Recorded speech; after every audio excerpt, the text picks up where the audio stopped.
அபார கருணா சிந்தும் ஞானதம் சாந்தரூபினம் ஸ்ரீ சந்திரசேகரகுரும் பிரணமாமி முதான்வகம் அத்வைதாசவ நண்பர்கள் அனைவருக்கும் என் நமஸ்காரங்கள். இன்னைக்கு நம்மளுடைய சேனலில் நம்ம பார்க்கக்கூடியது மலர்கள் பற்றிய சில விஷயங்களை இந்த பதிவில் பார்க்கலாம். நாம் தினந்தோறும் சுவாமிக்கு பூக்கள் வைப்பது உண்டு. இந்த பூக்கள் சுவாமிக்கு நாம் எவ்வளவு அலங்காரம் செய்கின்றோமோ அவ்வளவு ஐஸ்வர்யம் என்பது நமக்கு ஏற்படும். இப்போ சுவாமி படம் இருக்குது அப்படின்னா ஒரு பூ வைப்பது நம்ம எல்லாரும் செய்வது. ஆனால் அந்த ஒரு படம் முழுவதும் நாம் அதை ஆணியில் வச்சு அடிச்சிருந்தாலும் அல்லது ஒரு படிக்கட்டு மாதிரி, இப்போ பூஜை அறைகளில் படிக்கட்டு மாதிரி அப்படி வச்சுருந்தாலும் நிறைய பூக்கள் வச்சு அலங்காரம் செய்வது தினந்தோறும் முடியல அப்படின்னாலும் ஒரு நாள் கிழமையில் அந்த மாதிரி அலங்காரம் செய்வது சிறப்பு. அது நமக்கு ஐஸ்வர்யத்தை பெற்றுத்தரும். பல வண்ண மலர்கள், பல வாசனை வருகின்ற மலர்கள். அந்த பூக்களை மறுநாள் நிர்மாலியம் அப்படின்னு சொல்லுவாங்க. அதை நாம் எடுத்துடணும். அதை சுவாமிக்கிட்டேயே நாம் வச்சிடக்கூடாது. வாரம் தான் பூக்களை நான் மாற்றுவேன் அப்படிலாம் நாம் சொல்லக்கூடாது. இன்னும் சாஸ்திரம் என்ன சொல்லுது அப்படின்னா, பூக்கள் வாட வாட சுவாமிக்கு பாரம் ஏற்படுமா, அதாவது வெயிட் அதிகமாகுமா. அதனால தான் பார்த்திங்கன்னா திருமலையில் காலையில் தோமாலை சேவை அப்படின்னு, தோல் மாலை அப்படின்னு சொல்லுவாங்க. அந்த சேவையை நிர்வகிப்பாங்க. மறுபடியும் மாலையில் காலையில் போட்ட அந்த மலர்கள் மாலைகள் எல்லாத்தையும் எடுத்துட்டு மாலையிலையும் திருப்பியும் மலர் மாலைகளை அணிவிப்பாங்க. அதனால் அந்த மாதிரி சொல்லுவாங்க. இப்போ நம்ம வீடு, அதனால் காலையில் மாலையில் அந்த மாதிரி நம்மளால் செய்ய முடியுமா அப்படின்னா கொஞ்சம் கஷ்டம்தான். அதனால் காலையில் நாம் வச்சிட்டோம் அப்படின்னா மறுநாள் நாம் மலர்களை எடுத்துடணும். அதை கால்படாத இடத்துல நாம் போட்டுடலாம். அல்லது நாம் செடிகள் வச்சுருந்தா அந்த செடிகள்லையும் போட்டுடலாம். அடுத்து பார்த்திங்கன்னு சொன்னாக்கா, இந்த மலர்கள் இப்போது குபேரர் அளவுக்கு நமக்கு ஐஸ்வர்யம் ஏற்படணும் அப்படின்னா என்ன செய்யறது அப்படின்றதையும் நாம் இந்த பதிவில் முக்கியமாக பார்க்கலாம். இப்போ மலர்களை என்ன பண்ணுவாங்கன்னா, இப்போ நாம் சுவாமிக்கு பூ வைக்க போகிறோம். நம்ம தோட்டத்திலேயே மலர்கள் இருக்குது அப்படின்னா நாம் குளிக்காத அந்த மலர்களை பறிச்சுட்டு வச்சுட்டு குளிச்சுட்டு அந்த பூக்களால் நாம் சுவாமிக்கு பூஜைகள் செய்யக்கூடாது. அது எந்தவித பலனையும் தராது. நம்ம வீட்டில் பூ பறித்தோம் சுவாமிக்கு வச்சோம் அப்படின்றது மட்டும்தான் அது கொடுக்குமே தவிர அந்த மாதிரி எந்த பலனும் தராது. நம்ம குளிச்சுட்டு தான் பூக்களை பறிக்கணும் அப்படின்னு சொல்லப்பட்டிருக்கு. அதற்கு பிறகு இந்த பூக்களை பறித்து நாம் அணிந்து கொண்டிருக்கக்கூடிய ஆடையில் வச்சு நாம் அதை கொண்டு வரக்கூடாது. பூக்கள் வைப்பதற்கென்றே தனியாக ஒரு தட்டோ ஏதோ ஒன்று நம்ம எடுத்துகிட்டு போயிட்டு அதில் பறித்து போட்டு கொண்டு வைக்கணும். அது மட்டும் இல்லாமல் கிழிந்த துணியில் பூக்களை பறித்து போட்டு அதை சுவாமிக்கு நாம் அலங்காரமாக வைக்கக்கூடாது என்றும் சொல்லப்பட்டுள்ளது. அதற்கு பிறகு கீழே விழுந்த மலர்களை சுவாமிக்கு நாம் அர்ப்பணம் செய்யக்கூடாது. பாரிஜாதம் என்று சொல்லப்படுகின்ற பவழமல்லி அப்படின்னு பேர். அதனுடைய அந்த காம்புகள் ரோஸ் கலரில் இருக்கும், பூக்கள் வெண்மை நிறத்தில் இருக்கும். அந்த மலர்கள் மட்டும்தான் கீழே விழுந்தால் அதை சமர்ப்பணம் செய்யணும். கீழே விழுந்தால் மட்டும்தான் அதை சமர்ப்பணம் செய்யணும் அப்படின்னும் நமக்கு சொல்லப்பட்டிருக்கு. அப்படின்னு நாம் மண்ணில் அதை விடக்கூடாது. இப்போ இரவு நேரத்தில் அது மலரக்கூடிய மலர் இல்லையா, அதனால் கீழே ஒரு கோணியோ அல்லது பேப்பரோ ஏதோ ஒன்று நம்ம வச்சுட்டோம், அப்படி விரிச்சிட்டோம் அப்படின்னா அதில் மலர்கள் விழுந்துடும். அதை நாம் கொண்டு சுவாமிக்கு வைக்கலாம் அப்படின்னும் சொல்லப்பட்டுள்ளது. பாரிஜாதத்திற்கு மட்டும்தான் கீழே விழுந்த மலர்களை சுவாமிக்கு அர்ப்பணம் செய்யலாம். மற்ற மலர்கள் அந்த மாதிரி கீழே விழுந்தது அப்படின்னா அது பூஜைக்கு உகந்தது கிடையாது. இதுதான் பாரிஜாத மலர்.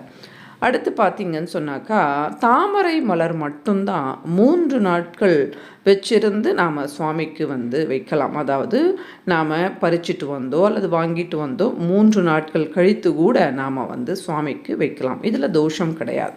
ஆனால் மற்ற மலர்கள் இப்போ நம்ம கடையிலேருந்து வாங்கிட்டு வரோம் அப்படின்னா அன்றைய தினம் வாங்கிட்டு அன்றைய தினமே நாம் வச்சுடணும். அப்படி இல்லைங்க, அது நாங்கள் ஃப்ரிட்ஜில் வச்சு வைக்கிறோம் அப்படின்னா மறுநாள் அந்த மலர்களை கோமாதாவினுடைய வால் பகுதிக்கு அந்த மலர்கள், அந்த கோமாதாவினுடைய வால் பகுதி இருக்கு இல்லையா, அதை எடுத்து அந்த மலர் இருக்கக்கூடிய அந்த தட்டோ அல்லது கவரோ அதில் தொட்டுட்டு அதற்கு பிறகு தொட வச்சு அதற்கு பிறகு அந்த பூக்களை வந்து நாம் சுவாமிக்கு வைக்கலாம் அப்படின்னு சொல்லப்பட்டிருக்கு.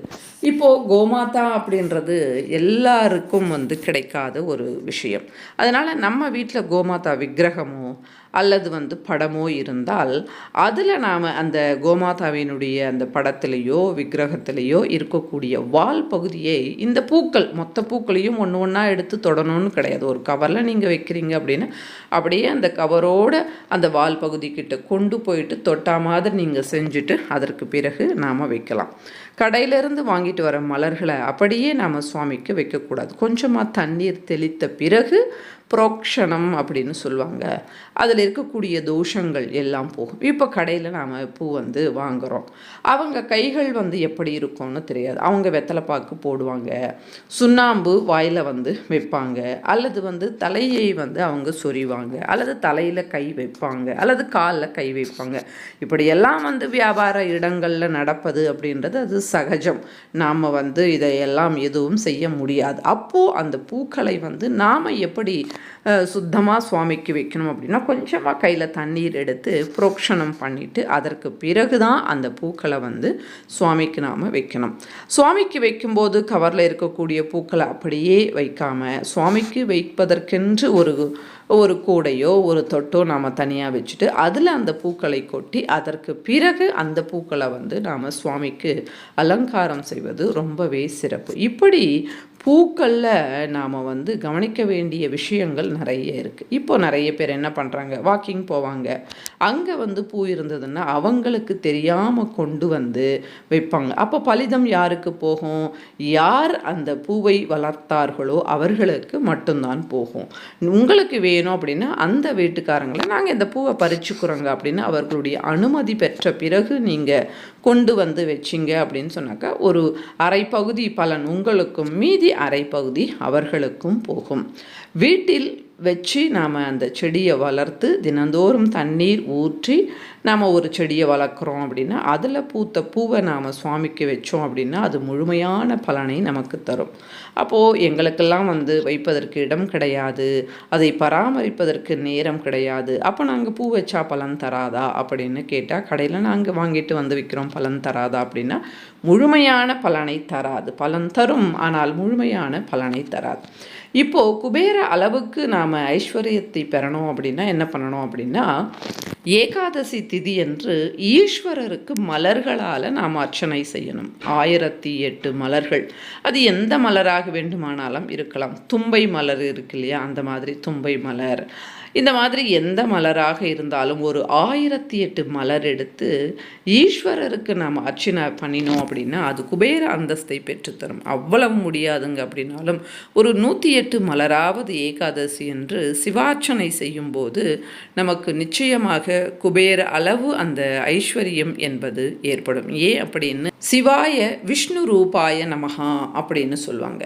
சிவன் வந்து எப்பொழுதும் விஷ்ணுவை பூஜை செய்வாராம், விஷ்ணு வந்து எப்பொழுதும் சிவனை பூஜை செய்வாராம். அதனால் ஏகாதசி திதி அப்படின்றது விஷ்ணுவுக்கு பிரியமான திதி. அந்த திதியில் சிவார்ச்சனை செய்யும்போது நமக்கு குபேர சம்பத்து கிடைப்பதாக நமக்கு கூறப்பட்டுள்ளது. முடிந்தவர்கள் சிவார்ச்சனையை ஏகாதசி அன்று மலர்களால் அர்ச்சனை செய்ய பாருங்கள். எல்லாருக்குமே குபேர அந்த சம்பத்து என்பது நிச்சயமாக ஏற்படும். இன்னும் மலர்களை பற்றி நிறைய விஷயங்கள் இருக்குது. அடுத்தடுத்த பதிவுகளில் முடிந்த அளவு நாம் பார்க்கலாம். ஓகே, லைக் பண்ணுங்கள், ஷேர் பண்ணுங்கள், சப்ஸ்கிரைப் பண்ணுங்கள். மற்றும் ஒரு பதிவில் மறுபடியும் நான் உங்களை சந்திக்கிறேன். அதுவரை நன்றி, வணக்கம். ஸ்ரீ மகா பெரியவா சரணம்.